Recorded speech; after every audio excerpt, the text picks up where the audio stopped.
Ready. All right. I will call to order the regular meeting of the Jersey Village City Council. Today's date is Monday, March 15th, 2021. It is currently 7:01 p.m. Welcome, everyone. Thank you for joining us. Madam Secretary, do we have a quorum of council present? Yes. Okay, thank you. We have today Hannah and Michael Stembridge are going to be delivering the pledge and prayer. Mike, I understand we've got it on the agenda a little backwards. I think you're going to be providing the prayer and Hannah's going to be providing the pledge. Is that correct? Yes, that's fine. That's fine, Mayor Pro Tem. Yes. Okay, well, why don't we go ahead and start with Hannah. Hannah, if you would like to lead us in prayer, feel free to go right ahead. All right. I pledge allegiance to the flag of the United States of America. Oh. And to the republic for which it stands, one nation, under God, indivisible, with liberty and justice for all. Sorry, I even got it backwards after just saying that we had it backwards. That's fine. Thank you, Hannah. I appreciate it very much. Mike, if you would like to lead us in prayer, go right ahead. Yes, Mayor Pro Tem. Dear God, please protect our military troops, police, emergency personnel, firefighters, ourselves and our townspeople in Jersey Village. Please protect them in the discharge of their duties. We thank you, God, for our great city of Jersey Village, and we ask that you guide our leaders and city personnel in making sound decisions of leadership. God, we ask you to please protect Jersey Village and the world from natural disaster, from the pandemic, freezes, and other effects of climate change. And God, help JV and the world to live in harmony. God, we thank you for your help and wisdom. Amen. Thank you, Mike, and thank you, Hannah. Really greatly appreciate it. We are now going to move over to citizens' comments. Citizens who have signed a card, or in this case, have submitted a request to the city secretary and wish to speak to the city council will be heard at this time in compliance with the Texas Open Meetings Act, unless the subject matter of the comment is on the agenda. The city staff and city council members are prevented from discussing the subject and may respond only with statements of factual information or existing policy. Citizens are limited to 5 minutes for their comments to council. I believe we have two people signed up for citizen comments. Is that correct, Lori? Yes. Okay. If we want to go ahead and bring up Mark Malloy for citizen comments first.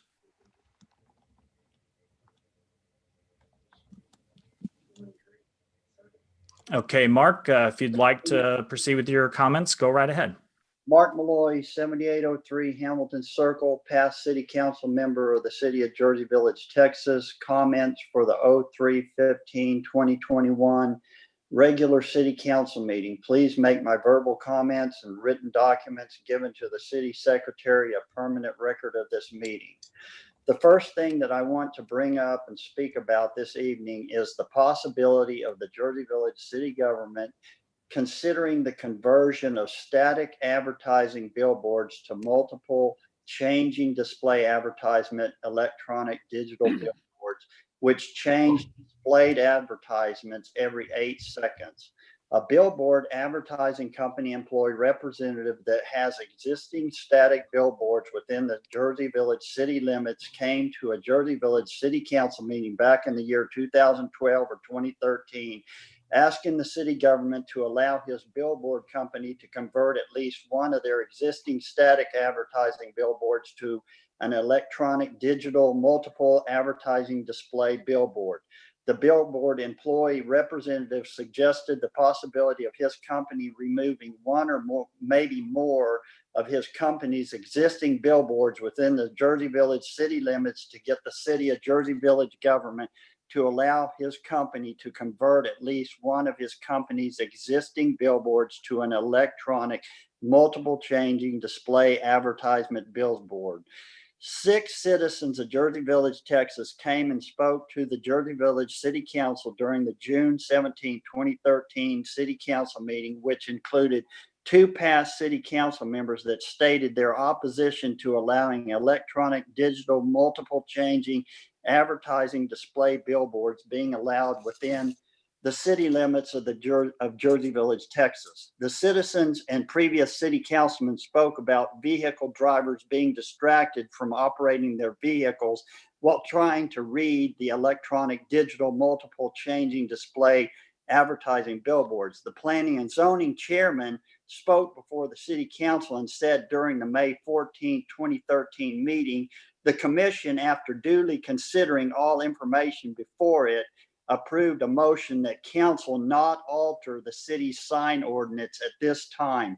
Mayor Rod Erskine said during council deliberations on this topic that he is not comfortable with having these billboards in our city. The same billboard employee representative has now come back and approached the Jersey Village Planning and Zoning Board during their January 25th, 2021 meeting to ask them again to consider allowing his company to convert at least one of his company's billboards to an electronic digital multiple advertising billboard.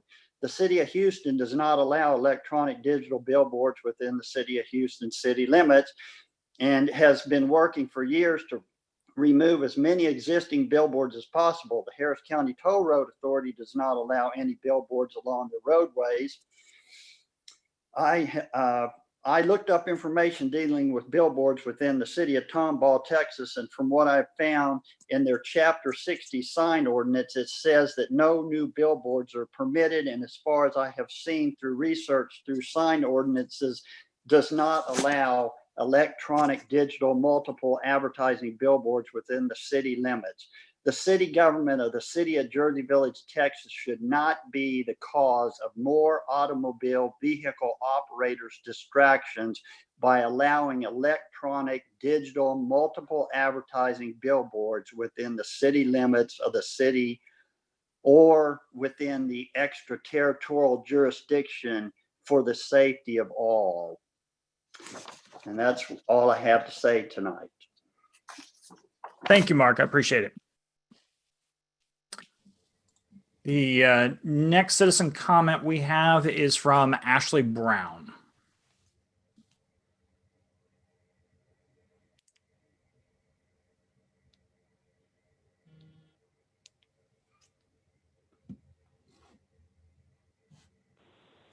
Okay, Ashley, go right ahead. Yes, go ahead. Hi there. Ashley Brown, 15602 Lakeview Drive. I wanted to speak tonight about the Park and Recreation Committee role in the Parks Master Plan. I have a real issue with third parties being used to dictate with the city government what our citizens need. They don't live here. They don't know the wants and needs of everybody around us. What they know is the potential and the possibilities, but even that can be very skewed because, of course, we would always say we want all these amazing ideas, and unless you're a living, breathing member of this community, your suggestions shouldn't be the end-all, be-all. If you want to use this as a starting point, that's okay, but that means the advisory committee should be able to add or delete suggestions. Now, I appreciate that the last meeting you removed the $7 million building from the plan, but what about the other items that the advisory board wanted to remove? We wanted to remove that building the whole time that we found out about it in January, but it was never even an option. Is it the current council's plan to try and purchase the land over by the apartments that they own to build a park complex for the apartment? If that's the plan and that's why you're keeping it, great. But if that's not your plan, why can't the board remove it? Why can't the committee remove it?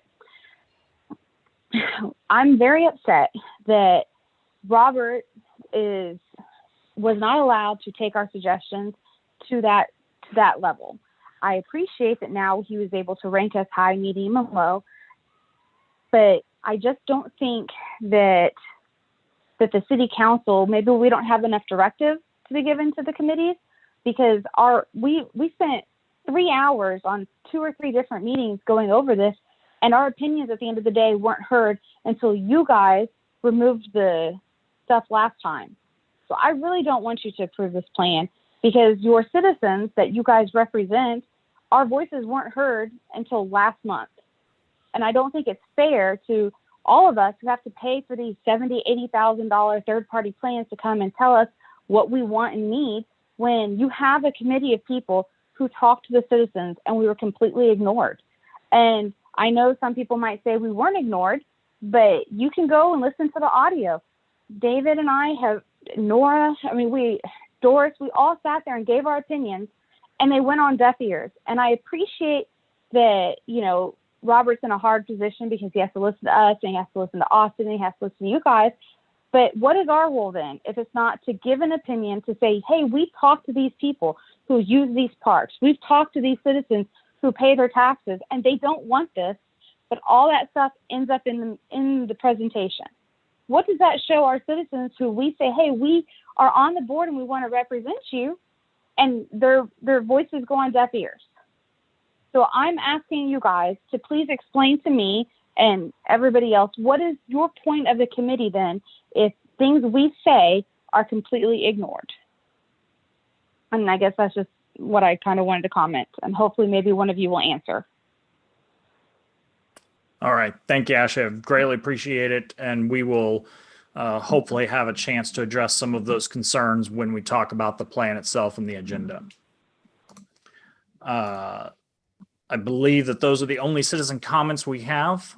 So we will go ahead and move along in the agenda. We do have a public hearing coming up later, but for now, we're going to go ahead and move down the agenda, which brings us to the city manager's report. Austin, are there any highlights or any particular parts of the report that you'd like to bring to the attention of council? Yeah, Mayor and councilors, if I could, a couple of quick things. First off, I want to recognize our our March Employee of the Month, Brandon Keelan. During the winter storm event in February, the efforts and performance of Brandon were on display. On the whole, he was observed jumping into resolving homeowners' issues without hesitation. He showed great leadership, and a good nature throughout the event. When Harry and I were out there, he was elbow deep in water trying to turn off valves so we can try and stop the leaks for people. He's been a great asset to the city. His skills have really grown. He's taken a lot of forward thinking and great attitudes in obtaining his collection and distribution license from TCEQ and his CDL as well. So want to say congratulations and thank you to Brandon Keelan. Another two quick things I'd like to point out. The Jersey Meadow Golf Club was named the 2020 Medium-Sized Business of the Year by the Cy-Fair Chamber of Commerce. Matt Jones has done a great job over there at the golf course, and I just want to make sure that him and his team are recognized for their work. It's a great honor to receive this award. And then also just a brief update on the Berman Wall Street project. Contracts have been signed. We're looking at a pre-construction meeting next week, and we anticipate the contractors starting their work the first week of April, April 5th, the week of April 5th. We don't have an exact date, but that's when we anticipate them to be starting. If there's any other questions from the council, I'm happy to answer any that you might have. Fantastic. Any questions for Austin? No? Okay. All right, then we will go ahead and move along. The next item on the agenda is the consent agenda. Are there any council members who wish to remove an item from the consent agenda to be considered amongst council? I'd like, Mr. Mayor Pro Tem, I'd like to remove item 4 for further discussion. Okay, item 4 will be placed. We'll consider that at the top of the regular agenda. Are there any other items that council members would like to remove? Yeah, Mr. Mayor Pro Tem, I don't necessarily want to remove number 6, and I should have spoken up during the city manager's report. Just to talk about the contract with the Safe Build Texas. If I may, Austin, with regard to, Drew, if you don't go mind, ahead. I had questions on that one that someone brought to me, so let's just move it to the regular agenda. Fair enough. Okay, so we have items 4 and 6 from the consent agenda that will be considered. Do any other council members have any other items from the consent agenda they would like to take up? Okay, seeing none, I would at this time consider a motion to approve the consent agenda without items 4 and 6. I move that we approve the consent agenda, removing items 4 and 6. I'll second. We have a motion and a second. Any further discussion? And seeing none, all those in favor, please say aye. Aye. Aye. All of those against, nay. Any abstentions? The consent agenda as modified passes. Let's go ahead and begin with item 4 that was removed from the consent agenda. Consider ordinance number 2021-13, continuing a mayoral declaration of local disaster due to public health emergency, waiving certain fees during the public health emergency, suspending the disconnection of water services during the public health emergency, providing restrictions on community gatherings, accounting for any potential conflict of laws, providing for a fine in an amount not to exceed $500 for each offense, providing for severability, and providing for an effective date. City Manager Austin Blease. Mayor Pro Tem, Councilors, this would extend the disaster declaration.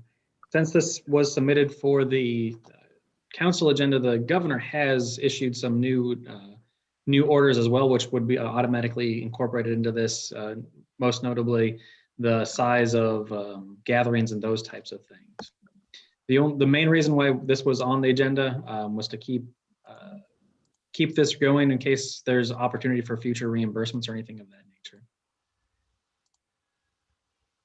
Austin, does this mirror I assume it from your comments that it basically mirrors what the state is currently doing. Right. So our order really it says that we do these things unless the governor says we can't, and then we follow the governor's orders. So yes, we follow the governor's orders. Okay, I just want to make sure we're not putting something in place that's more stringent or more restrictive than what the state is doing, and what you're telling me is not. It basically mirrors. Yeah, anything that's so if the governor issues something that's in conflict with what ours is, we default to the governor's, and that's in here. Is there anything that's not in conflict but different?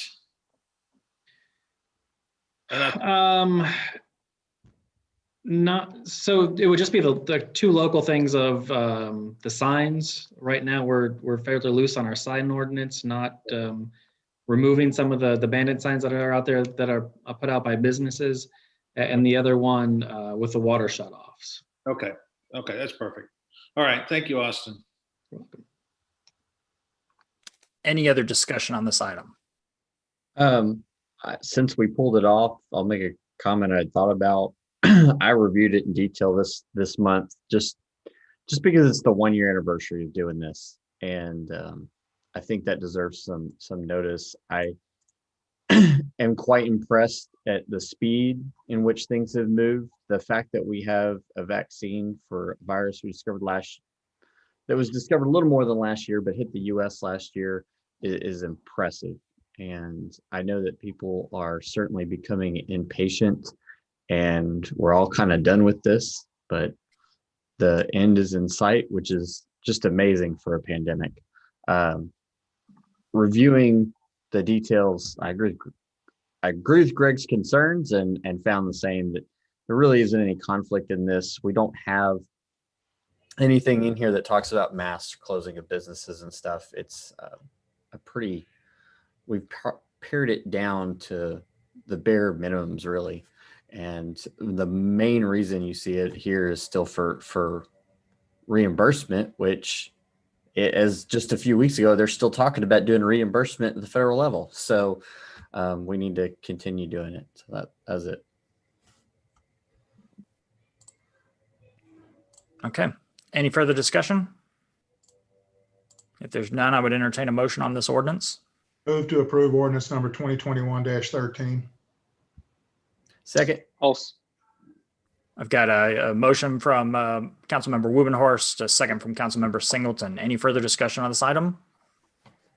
All those in favor say aye. Aye. Aye. Those against say nay. Any abstentions? The ordinance passes. That brings us to item number 6 that was pulled from the consent agenda. Consider resolution 2021-17, authorizing the city manager to enter into an agreement with Safe Built Texas LLC to perform community development services for the city. This has Harry Ward, Director of Public Works, listed on here. Yes, good evening.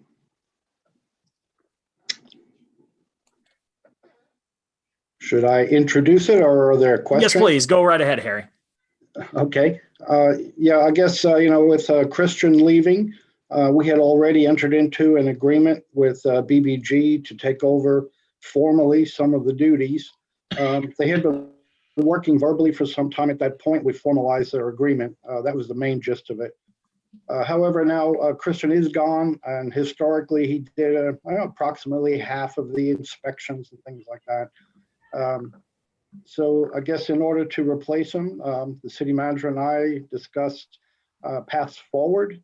And one of them is to continue with BBG as discussed previously, but to also add a second alternative into the whole process of plan review, inspections, and building official type duties. So the idea of adding a safe built in here allows us the flexibility to make selections based on workload. If one company has a little heavier workload, maybe the other's a little freer, vice versa. There could be cost efficiencies by pointing certain types of work to certain professionals within the companies. So I think it's a prudent thing to have a second alternative, and that's why we were recommending with Safe Built. Thank you, Harry. Any discussion on this resolution? I have a question. Go ahead, Gary. I interrupted Drew. I'd like to yield to Drew. Okay, I'll go first. Harry, any concern about quality control, having this external versus internal from either group that we're doing, whether it's BBG or Safe Built? Yeah, very fair question. Well, we selected both companies based on the credentials that they brought to the table. Each one has significant depth of license and in all the required areas. So I would suggest that no, we shouldn't expect any reduction in quality. We're going to continue to monitor that, from day one. Excellent. And I'll have further discussions with the city manager as more information appears. But right now we're using fully credentialed people, and I expect to hold them to their credentials. Excellent. The second question I have is timing.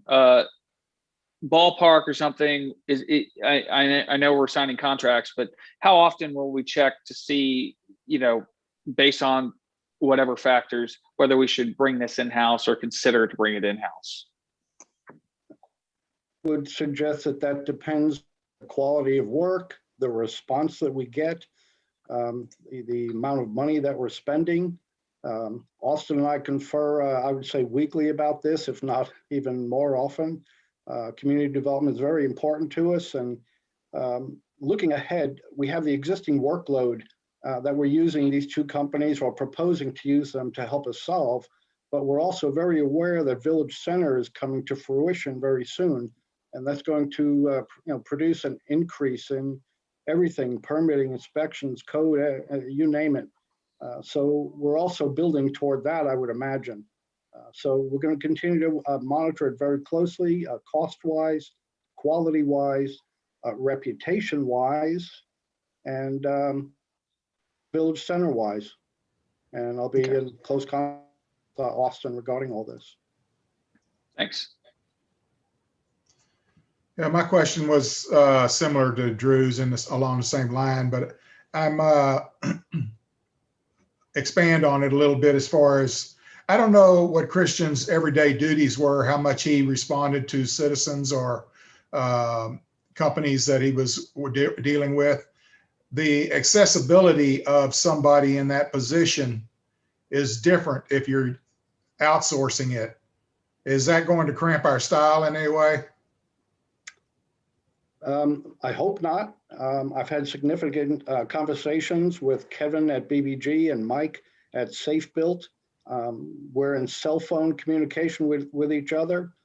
So far, I have had no problems communicating, but when the stress builds, we'll have to see. These are the things I have to monitor. I predict what will happen, but we've picked two companies that have a good reputation. Safe Built is a nationwide company, and they have a marketing push into the Houston area now. They're coming in from Dallas. So they have good reason to give us good service. Of course, Kevin has been with us now for several years, informally and now formally, and his whole reputation lies on this as well. I can only expect good service, hold them to their contracts and the certifications they bring to the table. Continue to look at how much money we're spending and discuss all of this and the big picture with Austin. And just on that note, it's anticipated that BBG with Kevin Taylor would handle most of our building official duties, is what the calls to Christian would be. I don't think we would have Safe Built handle too many of those types of things. I think they're going to be more the plan review and inspection side, assisting in there, where the building official duties themselves would be more BBG. Okay, well, I mean, it's totally dependent on y'all's management of them, obviously. And so long as you're doing a good job of that, we shouldn't have a problem going forward.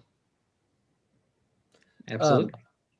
Harry, Christian and we were using BBG, and Christian and BBG splitting some of those duties. How long has that relationship, that process been in place? I think I heard it goes back about 4 years, maybe 5.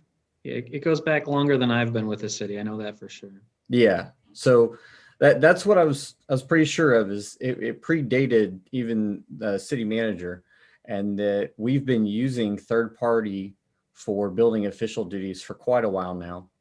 And it's gone pretty well. One of the questions I even asked Austin this week was, how does a citizen ask questions? And he provided the email address. If any citizen has questions, they can certainly call the permits desk, but they can also email permits@jerseyvillagetx.com.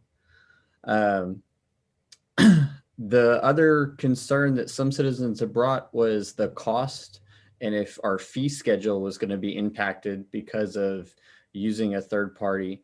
And my own assessment of looking at this, I don't really see that being a concern. I think we look at our fee schedule on a regular basis anyway, but do either of you have concerns? I think there's even some cost savings by getting a second company in here, but if y'all could talk on that for just a second. Yeah, there might be 1 or 2 areas in the fee schedule of specific permits that we need to adjust. But overall, we don't anticipate having to raise the rates for building permits or electrical permits. Sounds like a great plan. Yeah, I'll say that was a similar concern someone raised with me, was whether or not this would impact the permit schedule. And that's really a big part of it, is our permitting fees are there solely for the purpose of covering the cost of actually going out and processing the permits. And if anything, contracting like this actually allows us to boil it down very clearly. We clearly are paying out a certain amount to process certain permits, to do certain inspections. And so if nothing else, this kind of allows us to get a clearer picture as to whether or not our fee schedule actually does match what the actual cost is. I will say, I know that in private industry, outsourcing is a big part of the process, and there are some areas where it makes sense to outsource, and there's some areas where it makes sense to bring it in-house. And I'm glad that we've got a solution here. I think that helps to balance both the benefits of sort of insourcing by having somebody who's available to answer just routine questions, but also I think having a second supplier, a second contractor, enables us to ensure that we're able to respond quickly and to ensure that we're getting the best cost efficiency given the circumstances. So I want to commend staff for looking at this and trying to think of ways to ensure that we're being cost effective while providing good service to citizens in the businesses in our area. So any further discussion on this resolution? Seeing none, I would entertain a motion on it. Move to approve resolution 2021-17. Second. I have a motion from Councilmember Wubenhorst, a second from Councilmember Singleton. Any further discussion? All those in favor of the resolution, please say aye. Aye. Aye. All those against, nay. Any abstentions? The resolution passes. Well, that gets us past all items that were under the consent agenda. So that brings us to the regular session. So that brings us to item F1, conduct a public hearing on the creation of a tax reinvestment zone and its benefits to the municipality and to the property in the proposed zone. I now call to order the public hearing, giving all interested parties the right to appear and be heard on the creation of a tax increment reinvestment zone at 7:31 p.m. Everyone desiring to speak should complete a public hearing comment card, or in this case, send an email to the city secretary within the time provided, and present the card or the email to the city secretary. Each speaker will be given 5 minutes to speak for or against the creation of the zone, its boundaries, or the concept of tax increment financing. And I understand, Lori, that we have 2 people wishing to speak on this item. Is that correct? I thought I just had one. Oh, I had an email. I had Michael Stembridge and Barbie Freeman. Oh, yes, that's right. We do have 2. Okay, wonderful. That's correct. We will go ahead and begin with Michael Stembridge. So if we can get him unmuted. Sorry, I had to unmute there. Oh, no problem. No problem. Mike, you're unmuted, so feel free to proceed when you're ready. Yes. So I will admit, I have been a critic of the creation of this tier zone. But just understand me, my main beef is that my wife and I have been begging, I'm not going to go off or anything. My wife and I, it's emotional to us though, because, this is our home. My wife and I have been begging for a home elevation or reconstruction for 5 years. And we are puzzled as to, and me and Mark Malloy asked Councilman Wasson this, and he didn't exactly know, or maybe he told me and I forgot. But we are puzzled why we were on the elevations list at first. And then Mr. Blease informed us, and I don't know if council or the mayor then had a part in it, but then we were bumped to second phase or whatever. And then other homes have been put in front of us for FY 2021, some on Tinbury, some on Seattle, some on various streets. And I know that Mayor Mitchum has his own opinion on that, but let's just talk here as people. And we are still, my wife and I both are mystified as to why other homes have been put in front of us. And I'm just looking at it purely from a mechanical didactics position right now, philosophical syllogism position, Bobby, as to, why has this happened? Why have elevations and home reconstructions for our block in particular been foregone by the city? I will note, this is federal money, this FEMA money, and it is municipal money, and it doesn't seem fair. And I don't have to go off on that, but I have to say this for my wife and I and my family. That it doesn't seem fair that other streets are being elevated, and we were on a list and then we were kicked off. And to me, it seems like this zone wouldn't have even been necessary had we received equal elevations along with our peer homes in Jersey Village, which are now scheduled for them. Now, I understand that some people, just want to buy out and to leave. And then the irony is the tiers won't really affect them because they'll be gone. James, I know your parents-in-law, want to leave. That's their decision.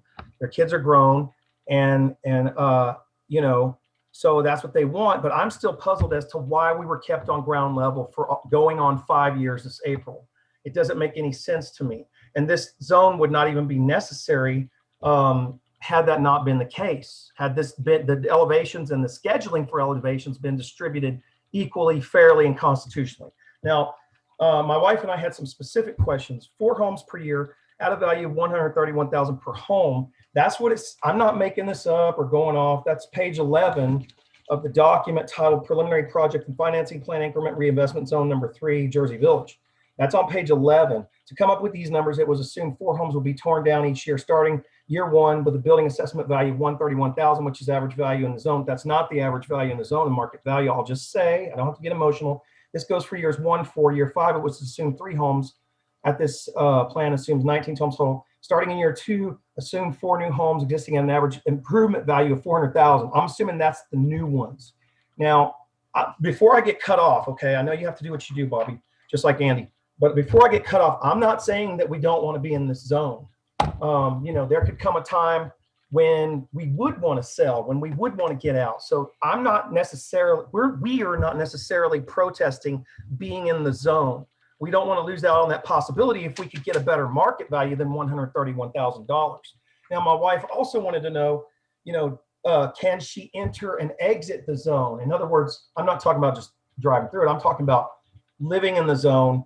Does she have to, I have some papers here. Does she have to, do we have the right, okay.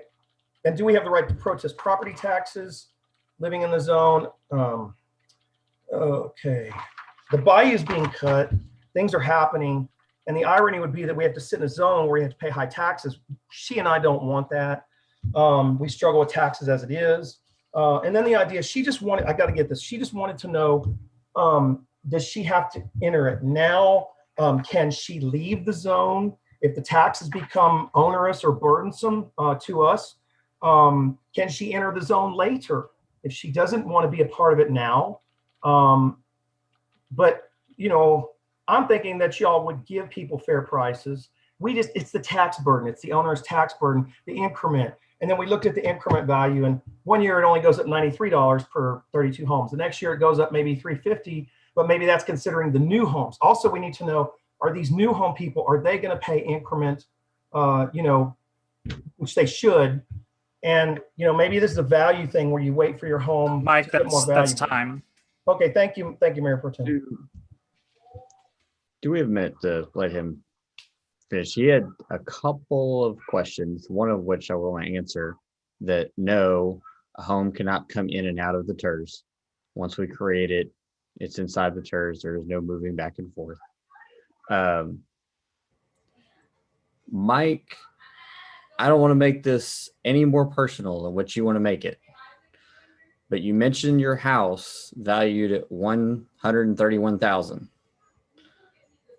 Do you have a problem if I share thoughts on that price? Counselor, I believe he referenced the 131,000, which is the average value of a home in the zone. I don't believe he said it was his. That's the average value of the home. Okay. The building. Never in mind. the zone. I misheard that then. Thank you. Another point to make is that whether he's in the zone or not, this property value is not affected by that. No, I agree. I'm glad to see that he's no longer against the zone and he understands its usefulness. I would love to see him get an elevation. Those elevations change. That list changes every year. The benefits of which ones go and get applied or every year, that's something that we don't have any control over. But I would love to see him get it. Yeah, I'll just say, Mike, I know that this is something that has been discussed already, not only just in the public meetings here, but also just individually. There is no increment. It's not like there's an additional tax. There may be somebody outside of the zone that, because of their proximity, if there are new homes being built in that area, there may be homes that are just outside of the zone that may see property values go up because of the investment in the area. It's not like the zone is considered to be a completely separate area from everywhere else. The only difference is a few things. First, state law allows us to do a few things regarding development that are not allowed outside of a TERS. That's really the biggest reason we're doing this, is because public-private partnerships are vastly more difficult to do without a TERS. And the other thing is that the only difference is that any increased value that comes from that zone stays in that zone. So it only benefits the homeowners. So I hope that clarifies things.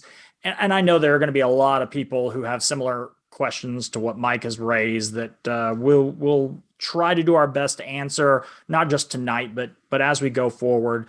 As far as I know, this is probably our first TERS that we're ever putting into a residential zone. So it really is something that's new and that people will have questions about for a while now. So I will just say I would recommend, unless anyone had any particular really burning need to respond to anything to that, we can discuss it in more detail during that item on the agenda.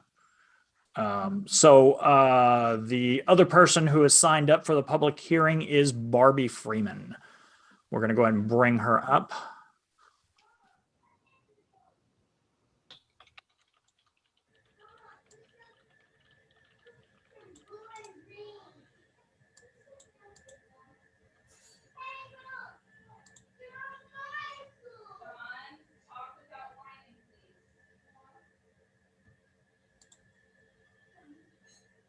Barbie, if you can unmute yourself.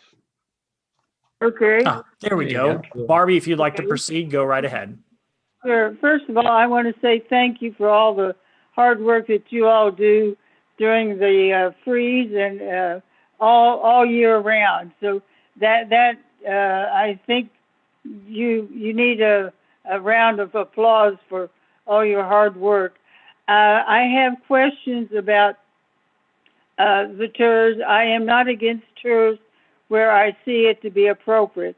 On the other side of Jones Road, yes, that is a much needed and a viable reason for using tours. But on this side, we're talking about viable historic homes for Jersey Village. These are the original houses that were started Jersey Village, and to have them torn down just seems like that is a shame. But beyond that, I have questions about the zoning.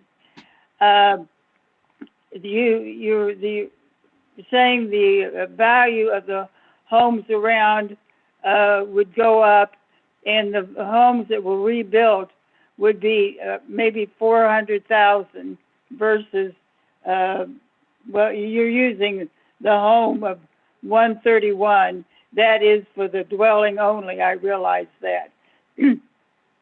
Our zoning only allows a 25% increase in dimensions, which, but if we're considering the enlargement or 400,000 versus 131,000, obviously the homes are going to be larger, and we're going to run into a zoning conflict.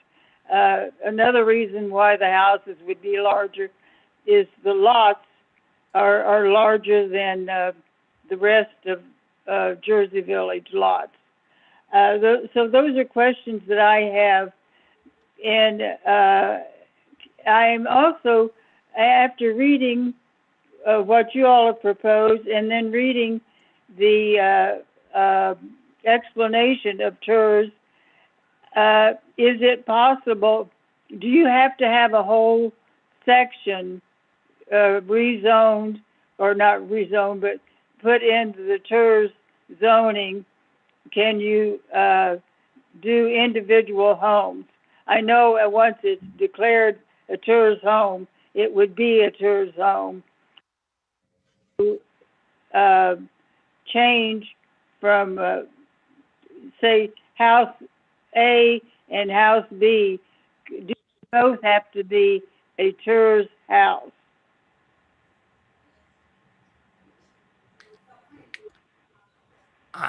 I don't think that as far as I know, Austin, there's nothing under state law that requires us to have a contiguous, or I'm actually not sure about that. I would imagine you can kind of shape a TERS however you want, but then there's practical considerations.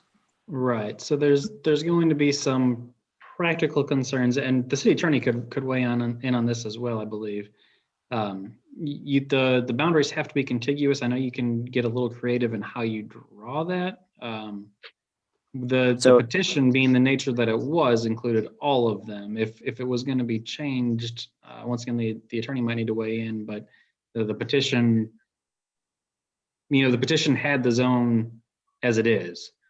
If we were going to modify that, I think we might have to do a new petition, but the city attorney could weigh in on that. Right. So Austin, this is Justin.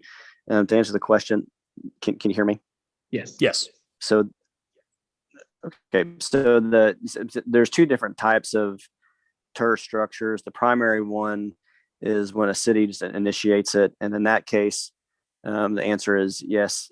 The action of the city, you can adjust the boundaries of the TERS, and there's different processes to take in that. In this case, though, it's a different type. It's a petition TERS, and so the city, what it's done is received the petitions from the property owners in this area that represent, more than 50% of the value. And so they have that, they've, definitely met that threshold.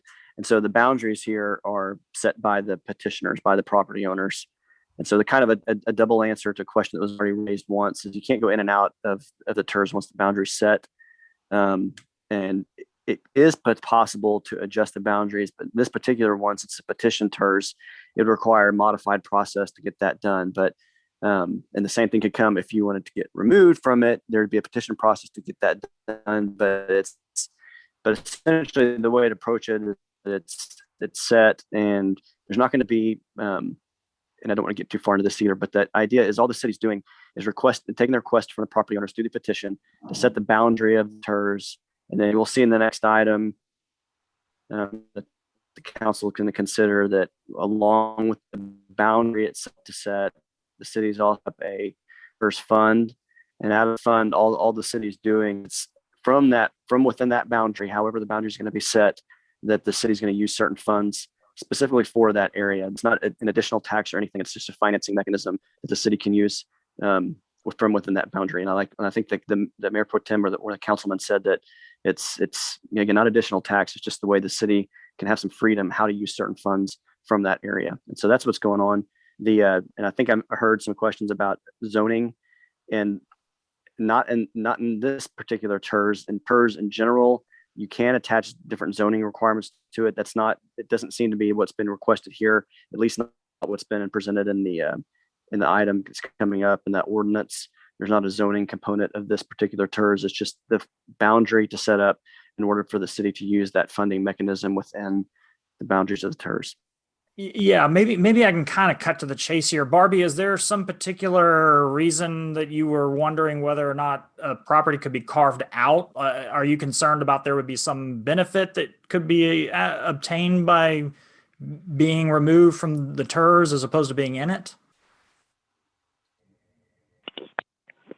No, I wasn't questioning going in and out of the TERS. I was questioning whether if a next door neighbor decided they didn't want TERS, but you wanted TERS, could you be in TERS and the next door neighbor not be in TERS?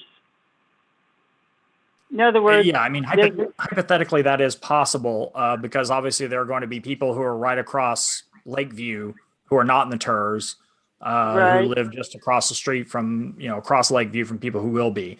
Obviously, there has to be some sort of boundary. I think at the end of the day, and we'll get more into the details on the item, but I don't think there's as big of a difference as there would be apart from what the city is able to do in the TERS versus what it's able to do outside of the TERS. That's really the only reason that this is even being looked at, because there's just some of the things we're looking to do as far as helping people get out of the floodplain through some other means other than just what's available through the federal government. Those are really only feasible if a TERS is in place. So if someone were outside of the TERS, those options wouldn't exist. That's I think the biggest difference. I feel like we would have to do rezoning, rewrite a lot of our zoning requirements for building new homes or adding on. So I don't think so, but we can go right ahead, James. We, based on the current plan and the developers that we've talked to, the home builders we've talked to, and the homes that they're looking at, there should not be, Austin, correct me if I'm wrong, we should not have any problem with the zoning standards in Zone A as they exist today. There will be no changes that we expect to see. And matter of fact, because this is a TERS, we'll have greater control over the character and the materials used on the front of the house than we would if a private developer came in, made a private land sale, and built a house. Correct. Yeah, we'll discuss it in more detail, Barbie, but I do appreciate you taking the time to speak to us regarding your concerns and your questions, and hopefully we've been able to answer some of them.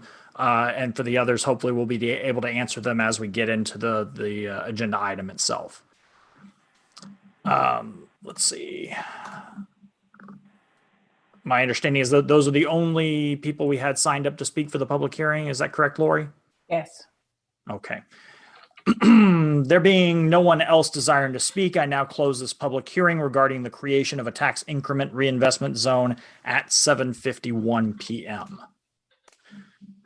Which brings us to agenda item F2, consider ordinance number 2021-14, creating the reinvestment zone number 3, City of Jersey Village, over the area generally located along Jersey Drive between Lakeview Drive and Ecuador Street within the City of Jersey Village, Harris County, Texas, designating the boundaries of the zone, creating a board of directors for the zone, establishing a tax increment fund for the zone, making certain findings, repealing ordinances inconsistent or in conflict herein, providing a severability clause, and providing an effective date. City Manager Austin Blease, go right ahead. Mayor, councilors, thank you. We've held the public hearing on this, and now it's time for the council to discuss and take potential action on the ordinance. The TERS is being designated under the Texas Tax Code, Chapter 311, Section 005, parenthetical A, parenthetical 4, the petition route. Council received those petitions at the February council meeting. The petitions consist of more than 50% of the appraised value. So the districting is the Jersey Drive there from Lakeview to Ecuador. The TERS board would have 9 members, including our state representative and our state senator or their designees. If any other taxing entity desires to partake in the TERS, they would also be allowed to appoint a person on the board. If they don't, the council would appoint the remaining 7 members who must own real property in the zone or be an employee or agent of a person that owns the real property in the zone. I don't anticipate any outside taxing entities to partake, but we will reach out to all of them as we are required to do so. We do have a few residents that have applied for the board already. Once we hear back from the taxing entities, we'll bring that agenda item for the creation of the board, appointment of the board to the council. So the TERS board will be tasked with developing the final project plan and financial plan. What's attached here tonight, what's been discussed is the proposed one. The board can always go in and make changes or recommendations for changes as we move forward. So staff recommends approval of the ordinance to move forward with this TERS based upon the petitions of the landowners. Thank you, Austin. Any discussion amongst council? Barbie mentioned a 25% rule, which I cannot find anywhere in Muni Code. I'm trying to see anything. I'm pretty sure that if said rule exists, it doesn't apply to tearing down a structure and rebuilding one. It applies to increasing your current structure. But does city staff have any idea which code we're talking about?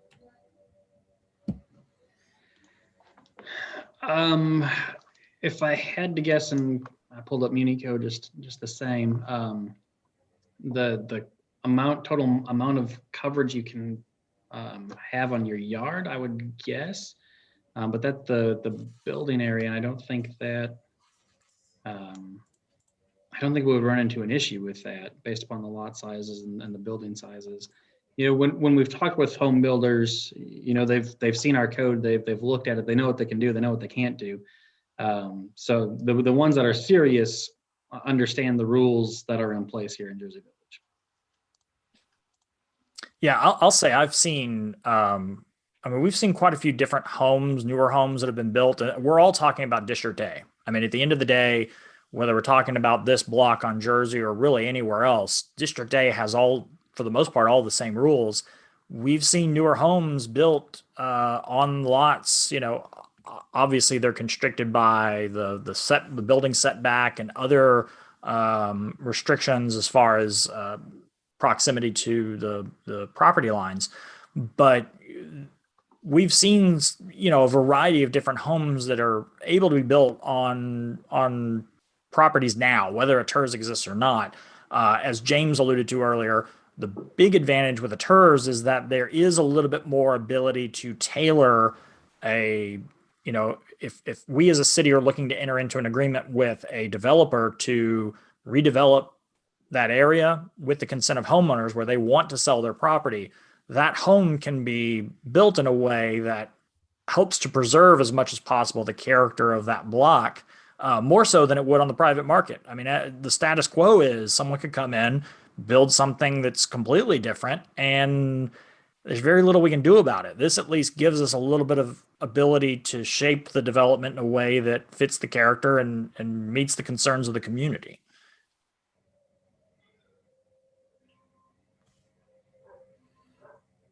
Any other discussion on this? I know we've probably discussed this. This is probably our third or fourth discussion in open meeting. So if somebody's watching this for the first time and saying, man, council's not really saying much, maybe we've put it all out there already.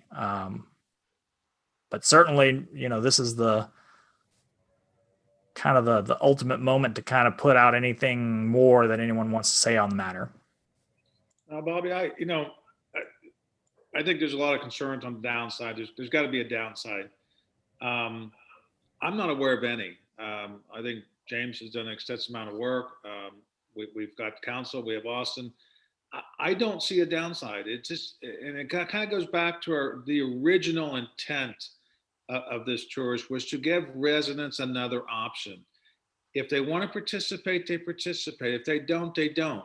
There's not a downside. It's not going to increase their taxes any more than it would any other home in Jersey Village. If the home values in Jersey Village increase, their homes will increase. It's a byproduct of the community as a whole, not necessarily the tourists.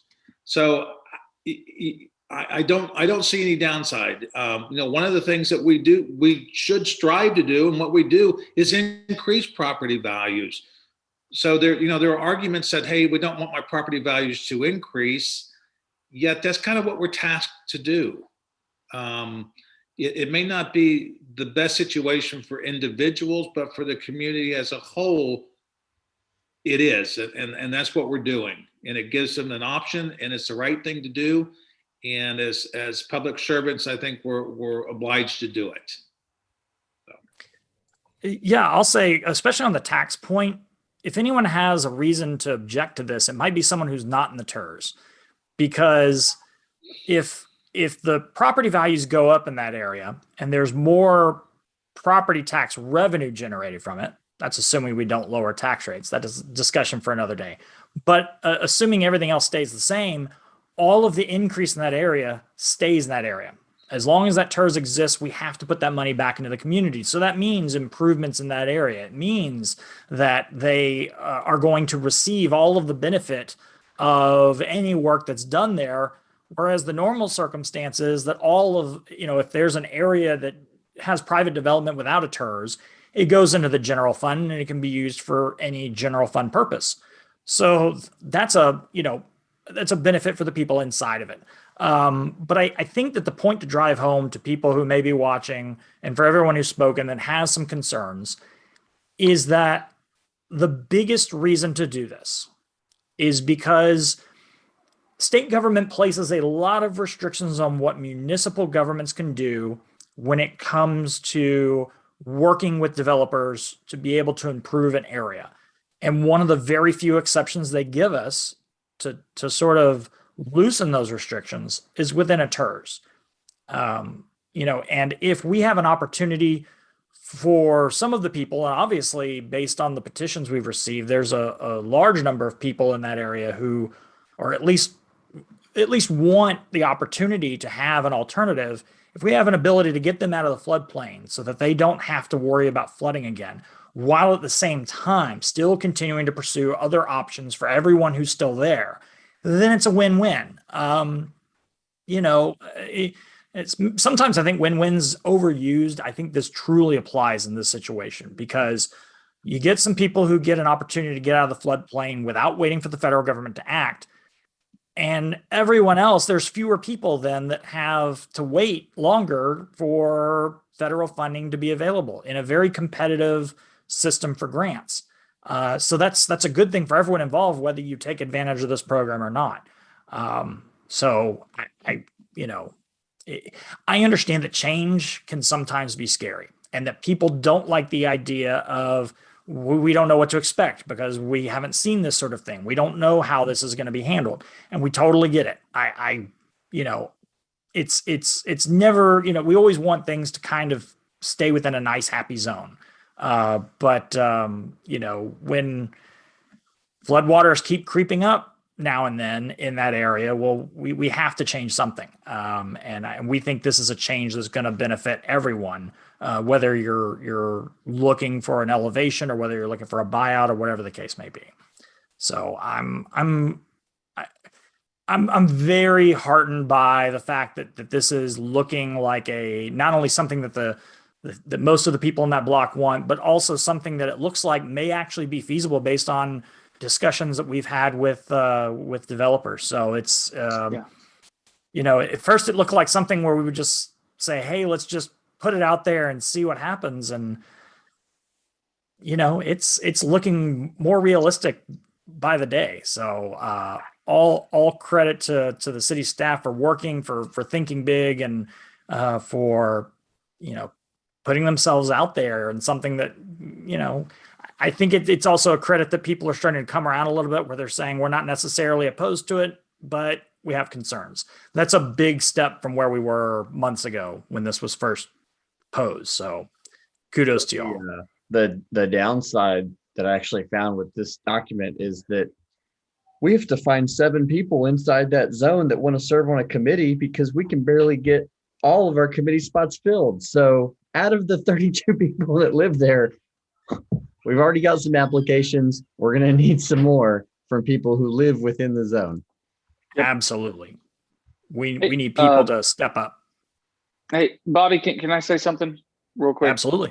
I want to apologize for all my audio and video issues, but that aside, when I first got on council in May of 2019, this was part of the preliminary budget meetings that we talked about, and we were all excited because it was such a novel idea. We did a lot of research, and Austin and his staff did a bunch of research on this, and we came to the conclusion that this is still with merit. And then the TERS idea came and helped blossom that, and I think added fuel to it, and a lot of parameters that we couldn't control, as you mentioned before, with state regulations, and helped us, as you said, preserve a lot of what might have been lost if we did this on our own. This, combined with 4 other projects that are ongoing or about to start. One of the big things we've all either campaigned on or promised is flood mitigation. So we have the Berm and Wall Street projects starting up. We have the E100, the E127, which we're about to, spoiler alert, we're about to talk about, and then home elevations going on, plus this. I mean, these are 5 different projects that we hope will result in, a lot of flood mitigation and efforts to help people preserve, a better way of life in Jersey Village and preserve their property. And, kudos to Austin and his staff. And I'm for this idea just because it's one extra bullet in our, ammunition to go to battle. That is a very good point, Drew. I think, I don't know. Everything I've looked at, I have not seen a moment in the city's history where there have been so many irons in the fire on flood mitigation as there are right now. And I know a lot of people have been pushing us and wanting to see things, actual dirt, move. Be careful what you wish for, because in the coming months, you're going to see probably more dirt move than you've ever seen in the city.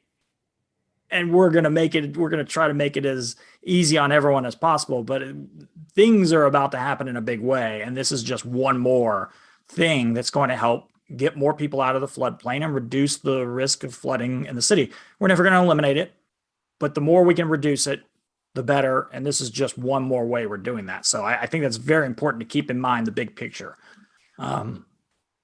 Any other comments on this particular item? Yeah, if it's not clear yet, I'm going to try and make it even clearer. The residents in this area, in this TERS, have basically 2 options, or 3. They can try to retain the status quo and continue to get their houses flooded. They can go for an elevation, have to wait for it, obviously, because it is fair and equal, the process that we have put in place, and constitutional. If you're not first in line, that doesn't mean it's unfair and unequal. It just means that everybody's being considered. So if you go and join the TERS, then you have the option of selling your property and getting a new house built on it, of course, with an additional cost to you. But at the same time, if you look at the elevation, all those homes are being raised, and that's good. They're getting out of the flood zone, but people are having to climb stairs into those homes. And as you age, that gets a little more difficult every day. So that's just something to be considered. And I don't know that I can make it any more clear than that. Yeah, I think anything built probably on that part of Jersey Drive is it's going to involve stairs. But it's a good point. At the end of the day, people have to understand that if you know the changes that are happening right now with the bayou for some of those homes, it doesn't matter how wide they make that bayou. It doesn't matter what we do with E127. Some of those homes are still going to be at risk, and those are the ones that are most in need of either an elevation or a rebuild or something. And we're just, you know, like we said, we're trying to make that more feasible and happen faster. If there's not any other, I think pretty much everyone's had an opportunity to talk on this item. If there's not any further discussion on it, I would entertain a motion on the resolution. I'll move to approve ordinance. Or, I'm sorry, ordinance.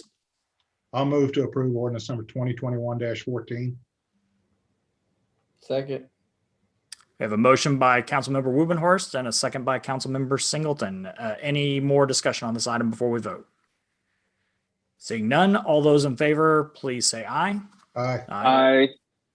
All against, please say nay. Any abstentions? The ordinance passes. Which brings us to item F3. Consider resolution number 2021-18, authorizing the city manager to enter into an interlocal agreement with Harris County Flood Control District for drainage improvements along E127-00-00. Austin Bleach, city manager, take it away. Mayor and councilors, this interlocal agreement is a couple of years in the making. After Hurricane Harvey and flood control issued the voter-approved bond to implement the flood reduction projects, the city was successful in getting the E127 included in that bond program. The bond program funded the project with $1.5 million. The city is doing a cost share with flood control. At this time, the project estimate by flood control is $3 million for a total project, which means our share is $150,000. Or 1.5 million, sorry. Back in 2018, the city applied for and was awarded a grant for $100,000 to help cover the cost share of the city's cost share for the design project. So this interlocal agreement that's being presented tonight would allow for flood control to give the city 1.5 million in funding. The city would use those funds along with the money we've already set aside to acquire the necessary right-of-way, design, permit, and construct the project. The city would take the lead on the project, and flood control would review the plans and approve them as they come. Flood control would also buy any right-of-way as needed with those costs coming from the 1.5 million city. We don't know if any more right-of-way is needed at this point. We have to look at it with that. We need the engineer to study and design it before we know anything along those lines. So tonight the council can approve the interlocal agreement. Once it's approved, it'll go to Commissioner's Court for the county to approve it as well. Then we'll go out for an RFQ for engineering firms to design and determine the right-of-way, acquire the permitting, etc. The whole design phase is expected to take about a year. The permitting phase could take a little bit longer as it requires a permit from the U.S. Army Corps of Engineers. That could take anywhere from 2 to 4 months to a year. It just kind of depends upon a number of different factors. So a tentative timeline for this project is to issue RFQs by early April, bring a recommendation to council in May for a contract, and then get the project kicked off in June. So staff recommends that council approve this resolution. Thank you, Austin. Any discussion on this item? Austin, is this a 50-50 cost share, or is the district providing 1.5 million and any overage and under we're responsible for? Right. Any overage we'd be responsible for. Anything less than that would be savings to the city. Okay. Now, Austin, there was a Chronicle article that talked about the possibility that the county may have overpromised on some of the projects related to the flood bond that was passed a few years ago. Have we had any discussions with the flood control district regarding this project and some of those constraints? I guess I haven't read the article you're referencing. Are you talking about overpromised as in the timeline for how they can get them done quickly, or? the benefit. Maybe I that should would share that provide. article with you ahead of time. It was one that it came out, I think, probably about a week or week and a half ago that just that talked about the fact that there were, I guess the county did not receive quite as much federal funding, matching funding for projects as they initially anticipated. And they were concerned about whether or not all of the projects that were advertised as part of the bond program would be would be able to move forward without that funding. Now, it may be that since this does not involve federal funding, at least not directly, then it may be a completely different scenario. I just wasn't sure whether or not the flood control district has expressed any concerns or hesitations or sort of tried to caution us about any of that. No, so I haven't read the article you referenced, but from what I understand of the bond program, that it was some of it was going to be flood control paid 100%. Some of it was going to be partnerships with local communities such as us, and some of it was going to be used as matching funds for FEMA grants or those types of things, federal funds. This one is a program that's with us and flood control. There's no, outside of $100,000 for the design, there's no federal funds involved with it. So I'm not anticipating applying for a federal fund grant to utilize it. If we get a cost estimate for the project back and it says it's going to be a lot of money, then we'll look at it. But right now it's just going to be funded, locally between the city and flood control. Well, and besides, we got stimulus money coming, so that more than covers this. So, right. Yeah, that was going to be my next question, Austin, but I think you answered it. If we were looking to apply for any state, federal, or external grants to help supplement the cost, and yeah, I'm not going to totally rule that out at the moment. I think it's way too early to do that, but we sent in our notice of intent to apply for the Berman Wall Street grant back in early 2018, and we finally got approval in November of 2020. I'd like to see if we can move this project ahead a little bit quicker. And we had already set that money aside, and now that we have grant money, it's freed up funds for things like this. Correct. Any other discussion on this item? I'll just say I am beyond pleased that we've got multiple projects moving forward. I think this is, even though this still, dirt moving is still a little ways away, just to make sure no one's under any, may misinterpret this as meaning that they're going to see bulldozers out in that tributary like tomorrow. As Austin mentioned, we are, at least it sounds like, a year plus away. But this is by far the most concrete step we've taken so far to be able to move this along and to get this project underway. So I'm very glad to see that we are continuing to move this forward, even while other projects are a little further along. So if there's no other comments or discussion on this, I would entertain a motion on the resolution. Move to approve resolution number 2021-18. Second. All right, we've got a motion by Councilmember Wubenhorst and a second by Councilmember Wasson. Any other discussion before we vote? Seeing none, all those in favor, please say aye. Aye. Those against, nay. Any abstentions? The resolution passes.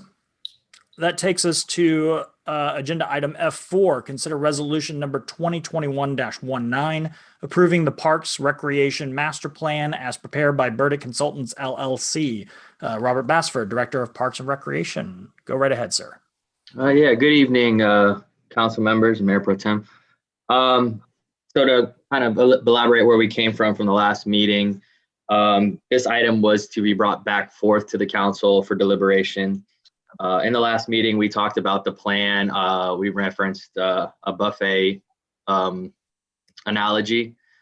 So what we decided basically was the final draft document was presented obviously in February. Council requested a further assessment regarding the financial feasibility of some of these projects, along with the prioritization regarding specific projects and amenities. It was the general consensus to identify projects that can be completed within the 10-year plan. So the gymnasium was removed from the project. Also, per request from council, the general obligation bond finance has also been removed from the plan. Following the removal or those adjustments to that plan, each project was taken and broken up into smaller pieces containing each specific amenity. And then we ranked them by, they were ranked by the Parks and Recreation Advisory Committee into 3 tiers, high preference, medium preference, and low preference. And there were 2 new parks, additional opportunities. Those were ranked as a project as a whole. And if they were ranked into the high or medium category, then we deliberated on their specific amenities, which they were not. In addition to the ranking, we allowed the opportunity to insert high preference projects that were not included in the plan that the committee wanted to see. So if you wanted to reference page 355 of your council packet, which is 106 of the Parks Master Plan, that includes the appendix of the project prioritization. There's a little bit of an overview there. So what we did was we broke them up into tables of each specific amenity in each specific park, as well as the estimated costs. And then we went and ranked them all either high, medium, or low, with a few notes to accompany them that were, deliberated on in the Parks and Recreation Advisory Committee. So some of the highlights I wanted to share with you there. So right now, obviously, you have your high preference. There were 10 projects or amenities ranked in the high preference category. Those estimates totaled $595,000. There was a heavy interest in restrooms at Carol Fox Park, and there was a heavy interest in exterior lighting at all parks. One thing to note is that the ball fields were ranked high, but this amenity did not include ball field lights. So that estimation would be inaccurate at $120,000. And the total estimation would be inaccurate at $595,000. So right there's the list of the 10, high priority. And then if you move to page 356 of your council packet, these were the additional projects recommended by the PARA committee. It was discussed that bike repair stations be placed at the parks throughout the city. So people, if they ever have any issues riding their bikes from park to park, can quickly repair or change any tires or any issues there. Water fountains at additional parks. They wanted them Clark Henry. They mentioned that being that the fields were a high preference item, that maybe renovation of the concession stand to accompany that to be considered with the fields. Once again, the exterior lighting at Clark Henry. Another project that was discussed was remodeling the Civic Center as it stands to include a fitness area there as well. Civic Center lighting, food truck electric supply. So this would eliminate the use of generators at our food truck rallies, makes it a little more pleasurable for residents. It's a simple project.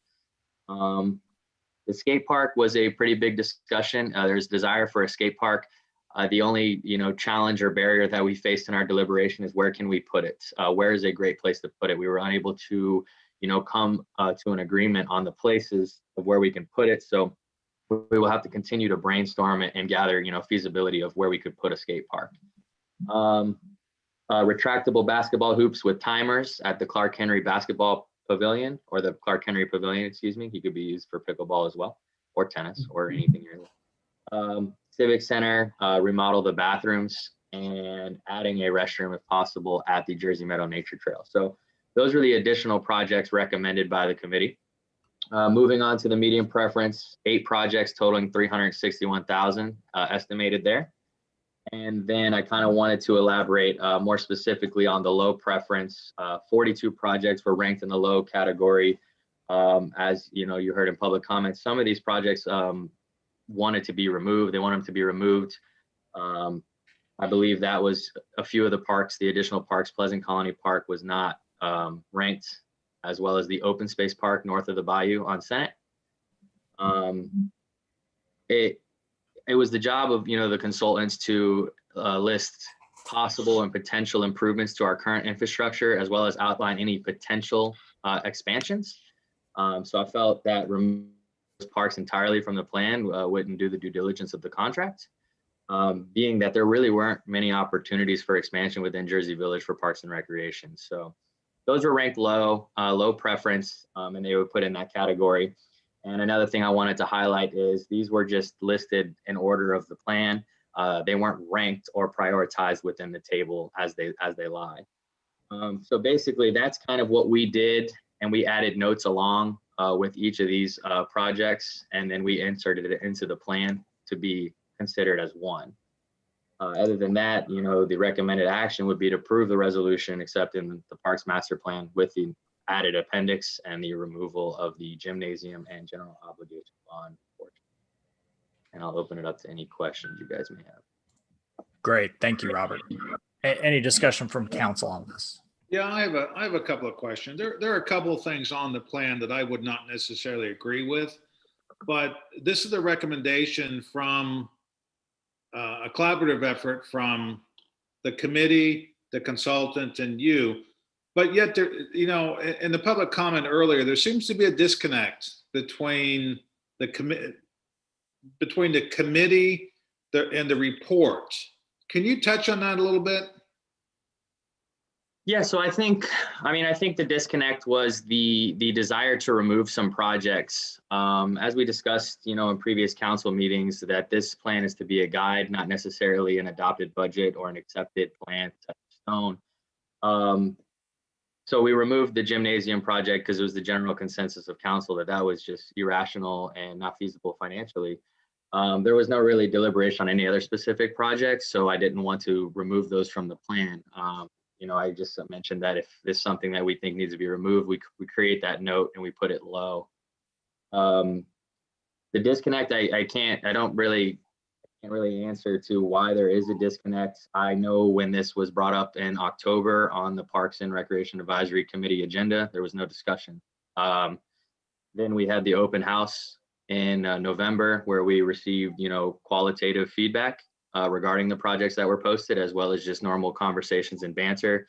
And that's where the desire for an indoor fitness area, an indoor basketball opportunity area or track for when it's in the summer came about. And that is where the gymnasium came into play.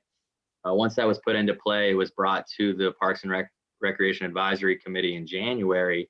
And it was a blessing in disguise because that kind of opened the eyes and brought out the magnifying glasses for the entire plan. There was some resistance to that plan, or resistance to that amenity, right away. I was surprised that they didn't vote that out of the plan entirely, but it wasn't voted out. So that's what led to, I think, the disconnect there. I believe the committee thought that they were agreeing to a plan and committing $11 million, adopting an $11 million budget. So that necessarily wasn't, the desire of the plan. The goal of the plan is to outline, potential improvements to your current infrastructure, as well as potential expansion opportunities relative to the demand assessment from your community, the national standards, and NRPA, National Recreation and Parks Association standards, as well as just, kind of what the industry is doing and where the industry is going. Is it fair to say that this plan represents totality of the input that you received along with throughout the process? So in other words, all the information you gathered, this is a summary of that. Now, whether they're feasible or not, a different topic, but the information represents the input that was provided. Is that a fair assessment? Yes, to elaborate on that, this plan was established based off of the survey results, based off of the NRPA standards and based off of the industry standards. So they took the survey results as well as the standards to compile this plan. And then each public input opportunity or event, the document is continuously worked. So after the open house, the feedback was taken and it was put into the plan. After council, since last council, this is still a draft. It was taken, the gymnasium was taken out, general obligations bond was taken out. So yes, this is pretty accurate. With that being said, 464 survey responses is the 95% confidence interval. That's a statistic, meaning like if we were to get another 1,500 survey responses, that may not differentiate the percentages of responses by a drastic amount. So. Yeah. Well, In terms of what's being presented, if it is representative of the input that was provided, then I think as a council, we accept it. And then we make those decisions down the road. And I'll give you, for instance, a fitness center operated by the city, I think is not necessarily a good thing to do. That's something that can be done in the private sector a lot more efficiently, a lot cheaper, and at a higher level than we could ever do. So I think things like that, those wants and desires are a wish list that frankly is not something the city should be involved in. But nonetheless, that was input from the citizens. So whether it's done or not, it does represent somebody's desire for that. So based on on my questions and your answers, I think we move forward with accepting the report as representative of the input that was provided. So. Yeah, the way I look at this is that you've got a listing here of all potential things that we could do, and that's not a plan. But when you put prioritizations on each one of them, then it becomes a plan. And to me, I couldn't get all of the comment, or I couldn't understand everything that Ms. Brown said in her comment, but I think she's talking about that park on Pleasant Colony, if I'm not mistaken. Well, it sounds to me like you've prioritized that low, so you did listen to the committee. And I don't think that she was saying the right thing when she was saying that the advisory committee wasn't listened to. But to me, since you've got the prioritizations and it appears that you have listened to council, you've listened to the advisory committee, you've listened to the citizens, I don't see a problem with going forward with this. So Greg, I attended the 3-hour Park and Recs meeting that happened this month, where this plan was discussed in great detail and is the entire reason that we have the appendix. And actually I reached out and told Robert afterwards, I thought he handled the meeting very well and incorporated all of their feedback quite well. They were told right up front that nothing could be removed from the plan other than what the city had already removed. And that was frustrating to a few members of the committee, and I can understand, but you have to understand the parameters they had to play within. We were at the end of a contract to create the plan, and it was a very professional product that was already done. And so the best solution was to do an appendix and rate things instead of adding and removing options. And as Gary said, it's just potentials. Right. Okay. Go ahead. Go ahead, James. No, I was just going to say, okay. I was just going to say, the first thing that came to mind in looking at, first of all, it's clear that there is a lot of additional work that was put into this, and clearly all of the input given from the council meeting last time was heard and then some. So I want to acknowledge that this really provides a much clearer concept of sort of where to go from here and where the priorities lie from the committee and from the community as a whole. But the first thing came to mind as we, as we're kind of seeing kind of some of the back and forth on this, there's an old saying that the perfect is the enemy of the good. There's no way you're ever going to get everyone to 100% agree to all parts of this plan. And we also have to keep in mind, as Greg kind of alluded to, that this isn't just a product of the committee.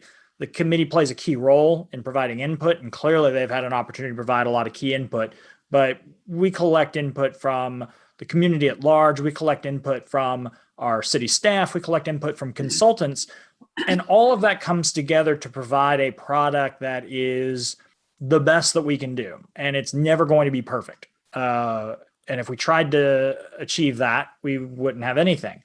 What we do have, however, I think based on all of the comments I've heard from citizens over the years over some of the things they would like to see and the things that are very important to them, the things that I hear from people independently over and over and over again are a lot of the things that I see ranked very high in this plan. We see lighting, a restroom at Carol Fox Park. I'm going to say that one more time. A restroom at Carol Fox Park.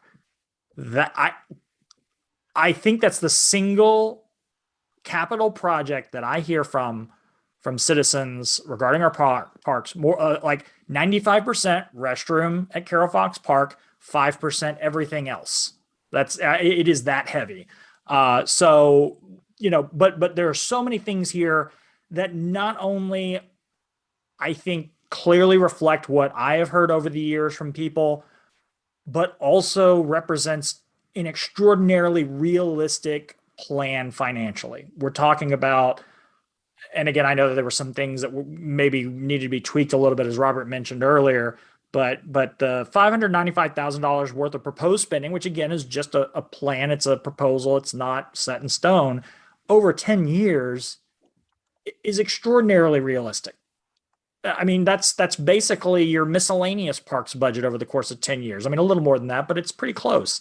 There's no reason why we couldn't hit all of those high priority issues. If that's what councils over the next 10 years choose to do, we absolutely can do that and then some. I get the feeling of some people that they want to just yank something out because they think that it's not something we should be focusing on. But I think that I think it's good to always leave those sorts of things in there because you never know where you're going to be in 10 years. It may be that Village Center takes off and the city is just, there's an opportunity to do some things that we never even would have conceived of 5, 7, 10 years previously. So tossing completely something that's already been created, already been provided, that we've already paid for, I tend to agree. We leave it in there. You mark it as a low priority. In other words, this is like pie in the sky stuff that maybe one day, if everything works out right, maybe we pursue it, but more than likely we don't.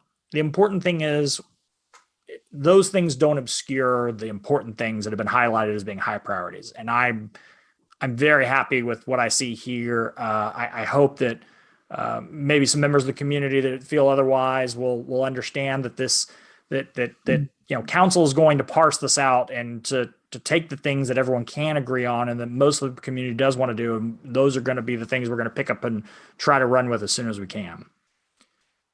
So unless there's any other input. Yeah. So go ahead.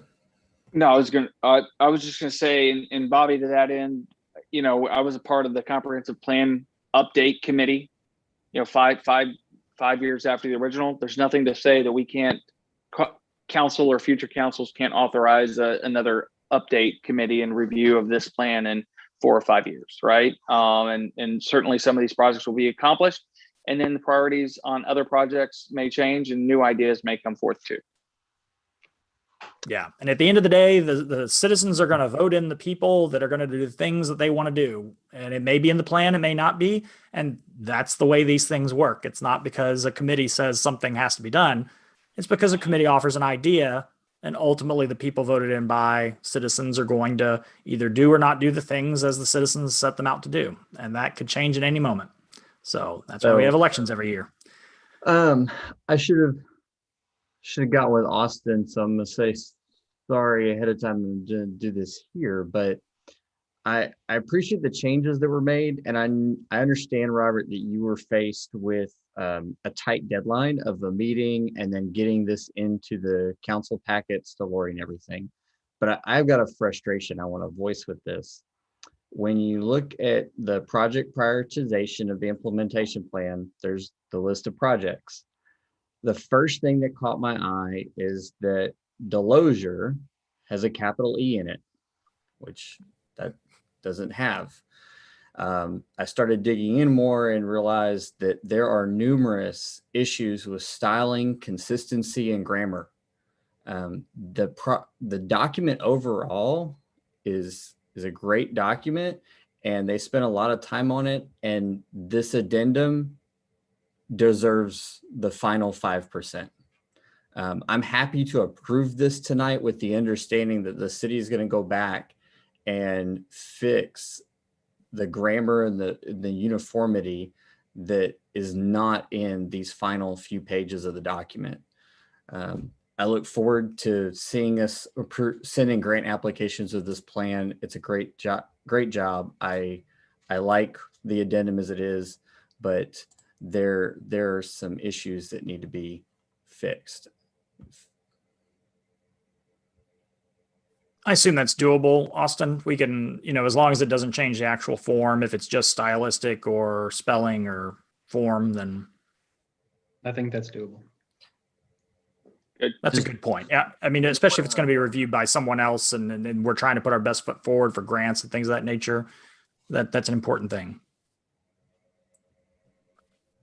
Yeah. I would agree. Any other feedback on this? If not, I would entertain a motion on the resolution. I move that we approve resolution 2021-19. I'll second. I have a motion by Councilmember Singleton and a second by Councilmember Holden. Any discussion before we vote? All right. All those in favor of the resolution, please signify by saying aye. Aye. Aye. Those against, say nay. Any abstentions? The resolution passes. That brings us to mayor and council comments. I'm just going to go in order of numbers. Councilmember Wasson, go ahead. Hey, so first I want to congratulate the employee of the month, Brandon.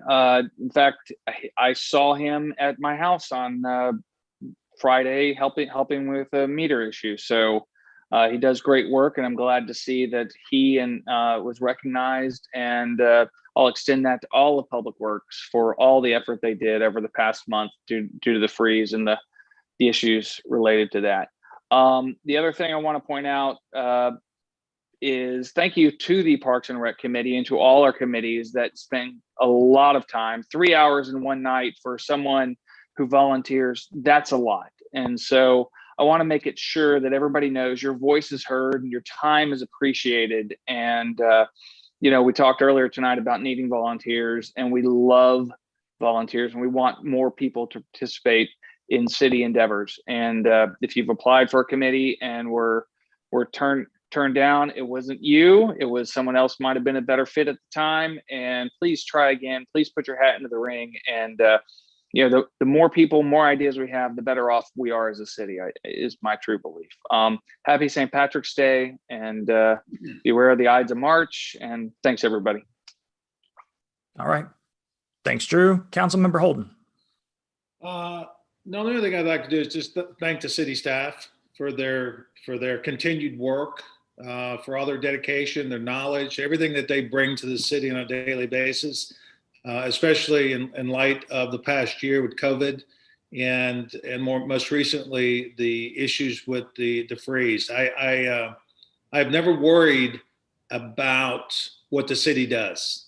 I think it's managed exceptionally well. We've got great employees, and their dedication is unmatched. And I just want you all to know how much I appreciate it, both as a council person and as a citizen, because like I said, I don't think twice about whether the city's going to execute a plan or take care of a problem. I know they will, and it's based on everything that you guys bring to the city. So thank you all. So. All right. Councilmember Singleton. Don't have a whole lot. I also met Brandon during the winter weather event. He's really cordial and very informative. He did a great job, and I appreciate him. All right. Councilmember Wubenhorst. Yeah, I'll just second what Councilman Holden said. I was thinking that our staff has done a great job for the city, and especially with this latest storm and the cleanup that is taking place and cleaning up the wall at the detention pond. Thank you very much. But yeah, it's just the exceptional staff that you have, Austin, and you're doing a great job too. Thank you. Thank you, Gary. this is I don't know how Andrew does this all the time. It's always difficult to kind of have to follow up on everyone else because y'all kind of have covered everything. But to echo on the importance of volunteerism, I know it can sometimes be a little frustrating when, you put your heart and soul into something and maybe something, the result is not quite what you wanted it to be. Trust me, having been on council for 4 years, I've seen that happen a time or two. All of us have. But the beauty of it is that as messy as it can be at times, it is, as the old saying goes, the best process we have. And I think it's one that works well. The key is that as long as everyone has in mind the best interest of the community, even those little disagreements don't make a big difference in the long run, because we'll find a way to find the best path forward that works for our community. So thank you to everyone who volunteers to make our community a better place and to try to provide as much input as you can. Although we have a council here, our committees are those additional eyes and ears and breath of fresh air that might provide some input that we may not otherwise have thought of ourselves. So the more people we have providing input, the better I think the end product is. So I think that's reflected in this Parks Master Plan. So thank you to everyone who volunteers, and thank you to all of our city staff, their dedication to what, I think the best thing that you could possibly say about some of the work that they're continuing to do to try to help bring the city back from the freeze is that there's probably a lot of people out there who don't even think anything of it because water's working fine. Everything seems to be working fine. I know there's a lot of people who maybe still are struggling with that, but the fact that everything is getting back up and running as quickly as it is a testament to our staff, and I thank them for that. So, the only other thing I will say is that I am very heartened by the fact that COVID-19 vaccines are continuing to increase every day in terms of the number that are being administered. And I know we all probably are getting a little tired of hearing it, but continue to remain vigilant. We're still not out of the woods yet. There's a lot of people out there who have not had an opportunity to receive a vaccine, but we are getting way closer than ever. And if we just hold tight a little longer, I know we're close to the end here. So thank you, everyone. Appreciate everyone's time. And with that, I will go ahead and adjourn our meeting. Have a good evening, everyone. Thank you so much.